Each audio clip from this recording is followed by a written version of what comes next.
Friends, very good afternoon. ಮತ್ತೆ ಏನಕ್ಕೆ ಬಂದಿದ್ದೀನಿ ಅಂತನಾ, ಮತ್ತೆ ಏನೇನಕ್ಕೂ ಇಲ್ಲ. ಆ್ಯಕ್ಚುಲಿ ಸೊಪ್ಪು ಬಿಡಿಸ್ತಾ ಇದ್ದೆ, ಸೊ ಅದ್ರ ಬಗ್ಗೆನೇ ಮಾತಾಡೋಣ ಅಂತ ಹೇಳಿ ಬಂದೆ. ಈಗ ಸಮ್ಮರ್ ಇರೋದ್ರಿಂದ ಸೊಪ್ಪು ಮತ್ತು ಮೊಟ್ಟೆ ಸಿಕ್ಕಾಪಟ್ಟೆ ಕಡಿಮೆ ರೇಟಲ್ಲಿ ಸಿಗ್ತಾಯಿದೆ. ಸಿಕ್ಕಾಪಟ್ಟೆ ಅಂತ ಅಲ್ಲ, ಬಟ್ ಯೂಶ್ವಲಿ ಇರೋದಕ್ಕಿಂತ ಕಡಿಮೆ ರೇಟಲ್ಲಿ, ಅಂದರೆ 10 ರೂಪಾಯಿ ಕಟ್ಟಲ್ಲೇ ನಿಮಗೆ ಒಂದು ಕಟ್ಟು ಸೊಪ್ಪು ಸಿಗುತ್ತೆ. 10 ರೂಪಾಯಿ ಕಟ್ಟು. ಆ್ಯಂಡ್ ಮೊಟ್ಟೆ ಬಂದು ಇವಾಗ 5 ರೂಪಾಯಿ ಏನೋ ಆಗಿದೆ.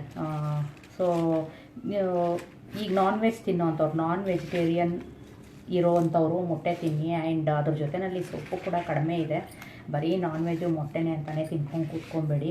ಹೆಲ್ದಿಯಾಗಿರೋವಂಥದ್ದು ಸೊಪ್ಪಲ್ಲೂ ಇದೆ. ಸೊ ದಯವಿಟ್ಟು ಈ ಸಮ್ಮರ್ನಲ್ಲಿ ಸ್ವಲ್ಪ ಪನ್ನೀರ್ ಜಾಸ್ತಿ ತಗೊಳ್ಳಿ.